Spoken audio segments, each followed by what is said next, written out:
Olá, seja muito bem-vindo ao Sola Escritura, um programa da Novo Tempo Portugal, onde viajamos pela história do cristianismo para perceber como a Bíblia moldou homens, ideias e movimentos que mudaram o mundo. No episódio de hoje vamos conhecer a vida de José Bates, um homem improvável para uma história de fé. Um marinheiro, capitão de navio, prisioneiro de guerra, reformador social e, mais tarde, um pregador incansável. Um homem que cruzou oceanos, enfrentou prisões e perseguições, mas acima de tudo decidiu seguir a Bíblia, custasse o que custasse. José Bates viveu num tempo de grandes mudanças, marcado por guerras, reavivamentos e profundas crises espirituais.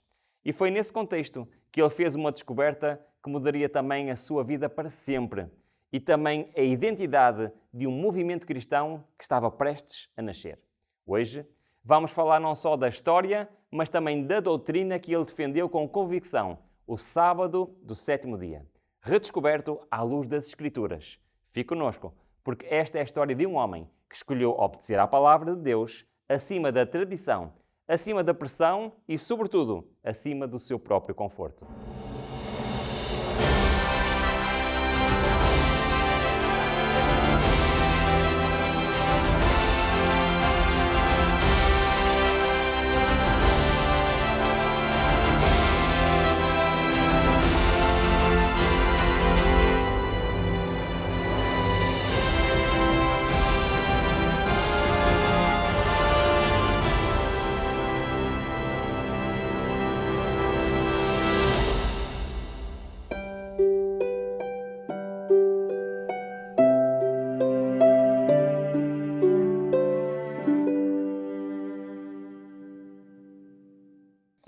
No episódio de hoje nós vamos conhecer a história de um homem cuja vida parece que foi retirada de um livro de aventuras, mas que foi profundamente marcada pela fé, pela coragem e pela obediência à Bíblia.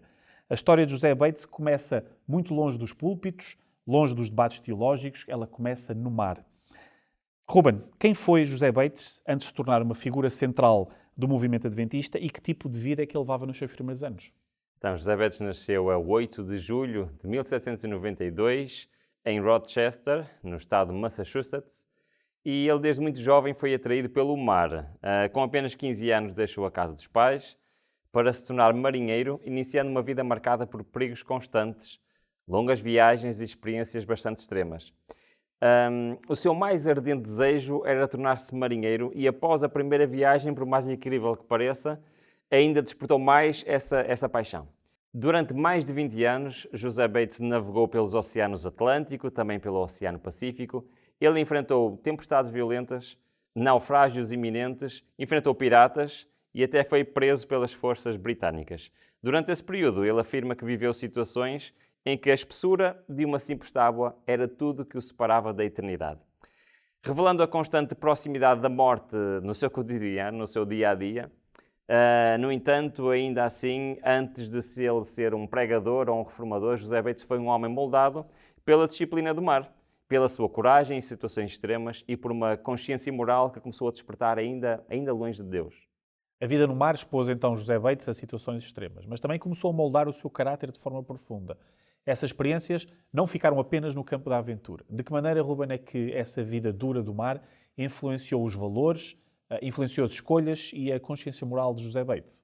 Então, a vida no mar marcou profundamente o caráter de José Bates. Foi ali que ele desenvolveu um forte sentido de justiça, de disciplina, de honestidade e muitas vezes em contraste com o ambiente moral degradado que ele via à sua volta, que era comum naquele tipo de vida, não é? E ele recorda que os navios de guerra e as prisões britânicas eram verdadeiras escolas de vício e de degradação do caráter moral. E foi exatamente nesse contexto que começou a sentir um forte apelo para a reforma pessoal. Ainda antes da sua conversão, Bates decidiu abandonar completamente o álcool, abandonar completamente o tabaco, algo que era extremamente raro entre os marinheiros da sua época. O seu compromisso com a reforma pessoal, com a sua própria reforma, abriu caminho para uma experiência espiritual mais profunda. Apesar de conhecer plenamente o Evangelho, ele, José Bates, era um homem disposto a ir contra a corrente e a também viver segundo a sua consciência. Nós vemos então que muito antes de se tornar um homem de fé, José Bates já lutava contra esses hábitos e práticas que o considerava erradas e que tu nos trouxeste ainda agora. mesmo indo contra a cultura do seu tempo. Mas quando é que essa busca moral se transforma então numa verdadeira experiência espiritual com Deus? Então, a verdadeira viragem espiritual na vida de José Bates acontece já em 1824 e foi durante uma das suas viagens como capitão do barco. Então, houve um marinheiro que morreu e a morte desse marinheiro a bordo obrigou-o a dirigir um funeral cristão. E essa experiência confrontou-o de uma maneira profunda com a sua própria condição espiritual. Ele descreve esse momento como um ponto de ruptura, afirmando que ali sentiu um profundo afundar da minha vontade na vontade de Deus. Isto levou a fazer um compromisso solene com o Senhor. E poucos dias depois, a 4 de outubro de 1824, Bates escreveu e assinou o que chamou um pacto solene com Deus, entregando-lhe completamente a sua vida. George Knight resume bem este momento ao dizer: José Bates encontrou a fé não num êxtase momentâneo, mas numa entrega consciente e progressiva da sua vida a Deus. A partir daí, José Bates nunca mais foi o mesmo. O capitão lá dos mares começava a transformar-se no capitão da fé. A conversão marcou então um ponto de viragem claro na vida de José Bates. A partir desse momento, então a sua fé deixou de ser apenas interior e começou a ter consequências práticas. Como é que essa nova fé o leva a envolver-se ativamente nas grandes causas da reforma da sua época? Então, após a sua conversão, José Bates não ficou satisfeito com uma fé apenas pessoal e ele acreditava que a verdadeira religião devia transformar a vida prática não só dele, mas também da sociedade. Por isso ele envolveu-se de imediato em várias causas de reforma moral e ele próprio afirmou que depois de entregar a sua vida a Deus, sentiu o desejo de entregar o resto da minha vida no serviço do Senhor e no bem dos meus semelhantes. Então, a partir daí, Bates tornou-se um forte defensor da temperança, do abandono do álcool, do tabaco e também foi um forte defensor do abolicionismo. E ele destacou-se como um reformador social incansável que via a obediência a Deus ligada à justiça, ligada à saúde e ligada à dignidade humana. Este espírito reformador preparou José Bates para aceitar mensagens exigentes, mesmo quando estas iam contra a maioria, algo que se tornaria decisivo nos anos seguintes. Esse espírito reformador preparou José Bates para assentar mensagens exigentes e para se comprometer com movimentos que pediam uma fé viva e uma fé ativa. É nesse contexto que ele entra então no movimento adventista. Ruben, como é que José Bates viveu a grande expectativa do regresso de Cristo e também a desilusão de 1844? Então, José Bates entrou no movimento adventista, que na altura era denominado o movimento Millerita, durante a grande expectativa do regresso de Cristo na década de 1840. Como muitos outros, acreditava sinceramente que Jesus voltaria em breve. Quando essa esperança não se cumpriu em 1844, ele enfrentou uma profunda desilusão, mas ele nunca abandonou a fé. Na sua autobiografia, Bates escreve que, apesar do desapontamento, sentiu que Deus não tinha falhado e que era necessário voltar às Escrituras e compreender onde tínhamos errado. E esse período de crise não destruiu a fé de José Bates, pelo contrário, levou a estudar mais profundamente a Bíblia e levou a preparar o caminho para uma descoberta que marcaria definitivamente a sua vida e também a história do cristianismo moderno. Depois então dessa grande desilusão, houve muitos que desistiram, como já disseste, mas José Bates então escolheu outro caminho, foi estudar mais profundamente a Bíblia em busca de respostas. É nesse processo que surge então uma descoberta decisiva na sua vida. Como é que José Bates chega à verdade do sábado do sétimo dia? Então, após 1844, ele dedicou-se intensamente ao estudo da Bíblia. E foi neste contexto que ele entrou em contacto com escritos que defendiam o sábado do sétimo dia como o verdadeiro dia de descanso. Ao comparar esses argumentos com as Escrituras, Bates ficou profundamente convicto e ele próprio descreve esse momento com clareza dizendo: vi claramente que o sétimo dia era o sábado do Senhor e que deveria ser guardado. Esta convicção não ficou apenas no plano teórico. Quando José Bates aceitou o sábado, fez dele o centro da sua mensagem e da sua missão. Para Bates, o sábado não era uma tradição judaica, nem um detalhe secundário, mas um mandamento claro da palavra de Deus que exigia obediência prática. Ruben, a pergunta que te faço agora é: aceitar o sábado significava ir contra a maioria dos cristãos do seu tempo e até contra antigos companheiros de fé? Exatamente, Tiago. E sabes que o grande legado de José Bates está na sua fidelidade à Bíblia acima de tudo. Ele foi um homem disposto a mudar de vida sempre que a palavra de Deus lhe mostrava um caminho diferente, mesmo quando isso significava o isolamento, críticas e até sacrifício pessoal. José Bates lançou as bases do adventismo sabatista e deu-lhe identidade teológica antes mesmo de existir uma igreja organizada.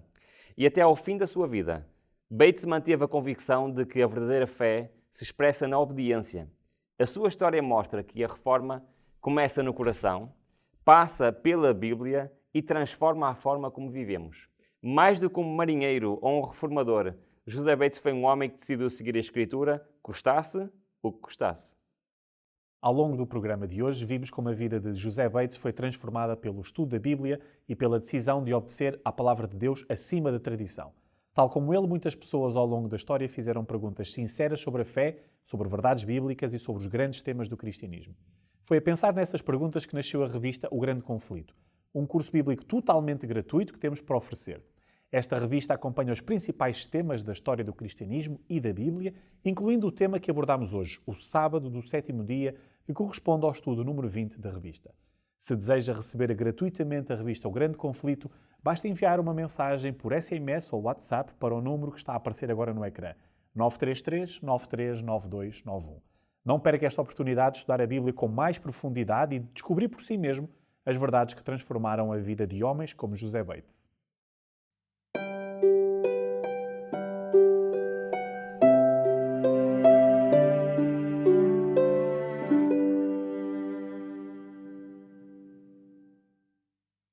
Nos primeiros tempos do cristianismo, a autoridade final da fé era a Escritura. Os primeiros cristãos, muitos deles judeus, continuaram a guardar o sábado, o 7º dia da semana, conforme o mandamento bíblico. Mas com o passar do tempo, e especialmente a partir do século II, começaram a surgir mudanças graduais. Em grandes centros do Império Romano, como Roma e Alexandria, alguns cristãos passaram a reunir-se também no primeiro dia da semana, o domingo, em memória da ressurreição de Cristo. É importante notar que, nesta fase, o domingo não substitui imediatamente o sábado. Durante um longo período, os 2 dias coexistem. O sábado continua a ser guardado por muitos cristãos, enquanto o domingo começa a ganhar importância, sobretudo em comunidades gentílicas e em centros com maior influência cultural romana. Esta transição não acontece por mandamento bíblico, mas de forma progressiva e influenciada por fatores culturais, sociais e também políticos. Um momento decisivo ocorre no ano 321, quando o imperador Constantino promulga o primeiro decreto civil dominical da história. O édito declara que todos os juízes e todos os habitantes da cidade e todos os mercadores e artífices descansem no venerável dia do sol. Este decreto não é um mandamento cristão, mas uma lei civil do Império Romano, ligada à veneração do dia do sol. A partir daí, o domingo deixa de ser apenas uma prática religiosa e passa a ter força legal, o que acelera a sua expansão. Um detalhe histórico muito significativo ajuda-nos a perceber que, mesmo depois do decreto dominical de Constantino, a questão entre o sábado e o domingo ainda estava longe de ser resolvida entre os cristãos. Os próprios historiadores reconhecem que, embora alguns cristãos tenham usado o decreto como apoio à guarda do domingo para tentar solucionar a polémica entre guardar o sábado ou o domingo na igreja cristã, na realidade, o decreto não se aplica aos cristãos ou judeus. Essa afirmação é reveladora. O fato do Estado legislar sobre o descanso dominical, sem impor essa lei diretamente aos cristãos, mostra que muitos crentes mantinham outra prática semanal e que o sábado continua a ser observado por uma parte significativa da cristandade. Historiadores cristãos do século IV confirmam esta realidade. Por exemplo, Sócrates Escolástico e Sosomeno afirmam que em muitas regiões do mundo cristão, os cristãos continuavam a reunir-se ao sábado e destacam que Roma era uma exceção na guarda do domingo. Esses registros mostram que, mesmo quando o domingo ganha espaço, o sábado não desapareceu imediatamente. Durante séculos, continua a ser observado por comunidades cristãs fora da esfera da influência direta de Roma. Este conflito entre o sábado e o domingo torna-se ainda mais evidente ainda no século IV, quando a própria liderança da Igreja sente necessidade de legislar contra a guarda do sábado. Um exemplo claro é o Concílio de Laodiceia, realizado por volta do ano 363. No seu Cânon 29, este concílio diz: os cristãos não devem judaizar descansando no sábado, mas devem trabalhar nesse dia e honrar o dia do Senhor.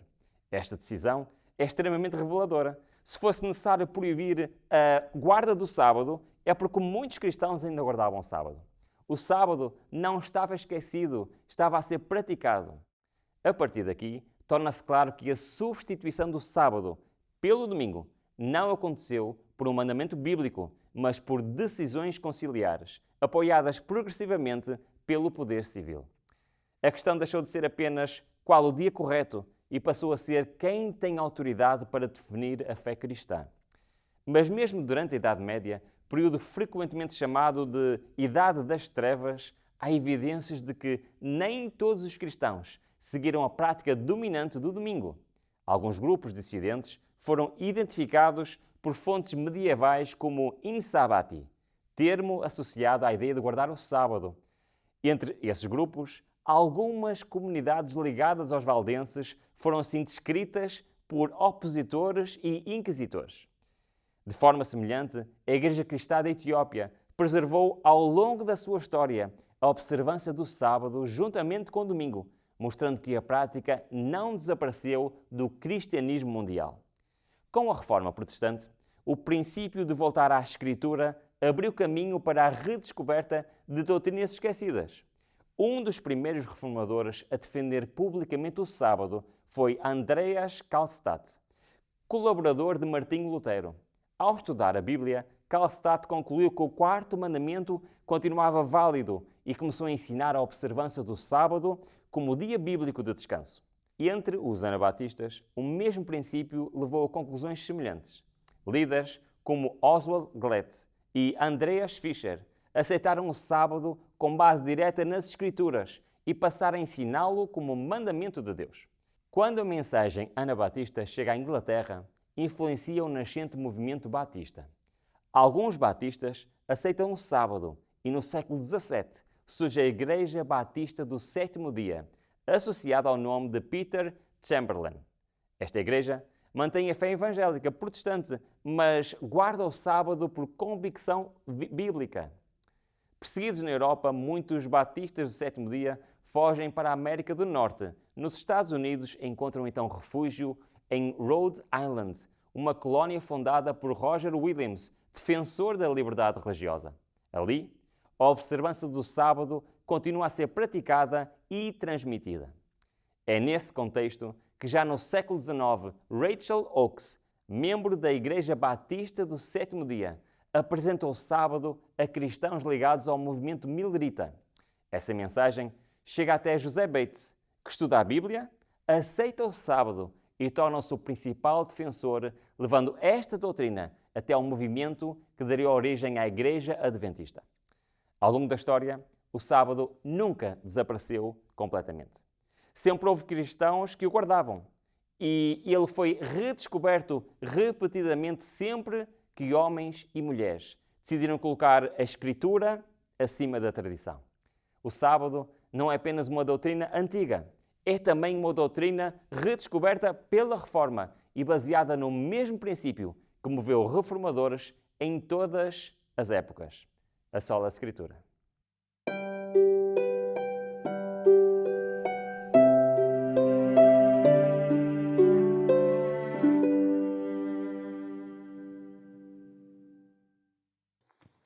Agora vamos abrir a Bíblia e estudar este tema à luz das Escrituras. E vamos responder às perguntas exatamente como aparecem no estudo bíblico, deixando assim que a Palavra de Deus nos guie.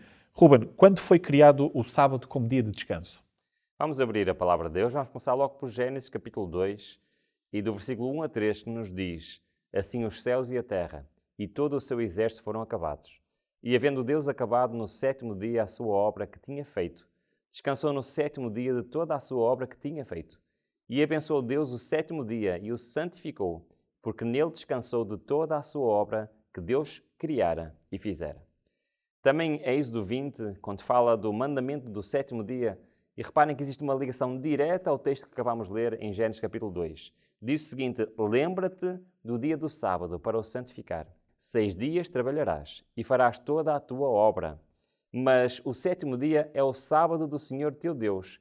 Não farás nenhuma obra, nem tu, nem o teu filho, nem a tua filha, nem o teu servo, nem a tua serva, nem o teu animal, nem o teu estrangeiro que está dentro das tuas portas. Porque em 6 dias fez o Senhor o céu e a terra, o mar e tudo o que neles há, e ao 7º dia descansou. Portanto, abençoou o Senhor o dia do sábado e o santificou. O que é que nós podemos aprender com estes 2 versículos tão importantes? Em primeiro lugar, o sábado não foi dado para alguém em particular, não foi dado para um povo em particular, nem sequer foi dado na altura em que foi entregue ao povo de Israel os 10 mandamentos. O sábado foi instituído na criação. Ele foi abençoado e santificado por Deus na criação. E como lemos no mandamento, no 4º mandamento, ele é um memorial da obra da criação. O sábado fez parte da criação e daquilo que Deus deu ao ser humano quando criou a vida, quando criou o ser humano neste planeta. Por que motivo foi criado o sábado? Então, por que é que Deus deu então um sábado ao ser humano? Em Ezequiel 20 diz-nos: e também lhes dei os meus sábados para servirem de sinal entre mim e eles, para que soubessem que eu sou o Senhor que os santifica. E por fim, Isaías 56 diz o seguinte: bem-aventurado o homem que faz isto, e o filho do homem que lança a mão disto, que guarda o sábado, não o profanando, e guarda a sua mão de fazer todo o mal. Então, o sábado foi dado como um sinal de aliança, um sinal de obediência, um sinal que Deus é o nosso Deus. Aponta para Deus como um Criador, mas também para o Deus que santifica, que transforma o ser humano. E também nos convida para o descanso, para termos um dia especial de comunhão e um dia especial de adoração. Para quanto tempo foi criado o sábado? Vamos novamente à palavra de Deus. Salmos 111 diz: as obras das suas mãos são verdade e juízo, firmes todos os seus mandamentos. Permanecem firmes para todo o sempre e são feitos em verdade e retidão. Depois temos em Mateus 24 que nos diz: e orai para que a vossa fuga não aconteça no inverno nem no sábado. E ainda para terminar esta resposta, Isaías 66 diz-nos: porque como os novos céus e a nova terra, que hei de fazer, estarão diante da minha face, diz o Senhor, assim estará a vossa posteridade e o vosso nome. E será que, de uma lua nova a outra, de um sábado a outro, virá toda a carne a adorar perante mim, diz o Senhor. Então, no primeiro texto, nós vemos que o sábado foi estabelecido para sempre, não como uma medida temporária, mas para ser estabelecido para sempre. Vimos também que ele aparece antes do pecado e aparece novamente depois da redenção. E o mais incrível é que nós vimos em Isaías, onde fala do novo céu e da nova terra. E o que é que diz? Que no novo céu e nova terra o povo se juntará no sábado para adorar o Senhor. Então o sábado é eterno. Jesus também nos disse que era Senhor de um dia. Que dia era esse? Então em Marcos capítulo 2 diz-nos: assim o Filho do Homem até do sábado é Senhor. E temos o mesmo texto em Mateus 12, porque o Filho do Homem até do sábado é Senhor. E se nós formos a Isaías 58, podemos completar isto com o texto: se desviares do teu pé do sábado, de fazeres a tua vontade no meu santo dia, e te chamares ao sábado deleitoso e santo dia do Senhor, digno de honra, e o honrares não seguindo os teus caminhos, nem pretendendo fazer a tua própria vontade, nem falando as tuas próprias palavras, então te deleitarás no Senhor. Jesus declara, sem sombra de dúvidas, Ele é o Senhor do sábado. Foi Ele, como Criador de todas as coisas, que lá em Gênesis capítulo 2 criou também o sábado como parte da semana de criação. E o sábado foi feito para o bem do ser humano, para benefício do ser humano. Então deve ser entendido como um dia de alegria e um dia de deleite em Deus. Aboliu Jesus a lei do sábado? Muitas vezes temos esta pergunta: será que Jesus veio a esta terra e veio terminar o sábado? Nas suas próprias palavras isto torna-se muito evidente. Em Mateus 5 ele diz: não cuideis que vim destruir a lei ou os profetas. Não vim para abrogar, mas cumprir. Porque em verdade vos digo que até que os céus e a terra passem, nem um jota ou um til se omitirá da lei sem que tudo seja cumprido. Vemos também em Hebreus capítulo 4, porquanto resta ainda um repouso para o povo de Deus. Porque aquele que entrou no seu repouso, ele próprio repousou das suas obras, como Deus das suas. E em Tiago 2:10 diz-nos: por qualquer que guardar toda a lei e tropeçar num só ponto, torna-se culpado de todos.